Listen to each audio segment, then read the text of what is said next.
વડોદરાના મુજમોડા શિવાજી ચોકની સામે આવેલ પરમ પૂજ્ય સંત શિરોમણી શ્રી બજરંગ દાદા બાપાની અસીમ કૃપાથી મુજમોડા બાપા સીતારામની મઢીના 21 વર્ષ પૂર્ણ થવા નિમિત્તે સત્યનારાયણની કથા અને મહાપ્રસાદનું આયોજન કરવામાં આવ્યું હતું, જેમાં પ્રસાદમાં બુંદી, ગાંઠિયા અને ગરમાગરમ ભજીયા હતા। વિસ્તારના રહીશોએ મહાપ્રસાદનો લાભ લીધો હતો। દર સાલની જેમ મોહન ભરવાડ દ્વારા આ આયોજન કરવામાં આવ્યું હતું। વોર્ડ નંબર 12ના કાઉન્સિલર મનીષ પગાર પણ ઉપસ્થિત રહ્યા હતા। સાથે ભરવાડ સમાજ તથા સાર્વજનિક મંડળના લોકો પણ ઉપસ્થિત રહ્યા હતા।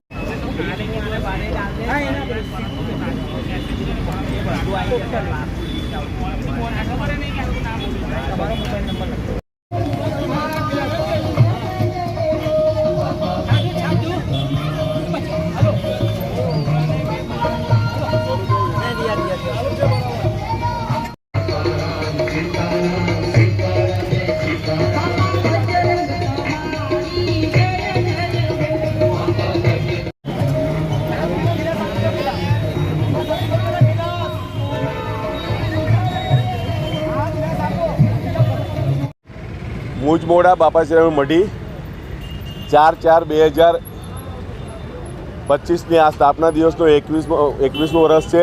એટલે સવારે સત્યનારાયણ ભગવાનની કથા કરાઈ અને હવે 11 વાગ્યાથી સાંજના 8-9 વાગ્યા સુધી લાઈવ પ્રસાદ છે। બુંદી, ગાંઠિયા અને ભજીયા અને છાશ ભાઈ ભક્તોને આ પ્રસાદ લેવા માટે આમંત્રિત કર્યા છે અને આજુબાજુના વિસ્તારના બધા ભાઈઓનો સહકાર સાથે આ બાપા સીતારામની મઢીનું સાર્વજનિક કામ અને સાર્વજનિક સેવા કરીએ છીએ અને સેવામાં બધા સ્વભાવી થાય અને બધા પ્રસાદ લે એવી અમારે બધાને ભાવભીની આમંત્રણ છે। બાપા સીતારામ।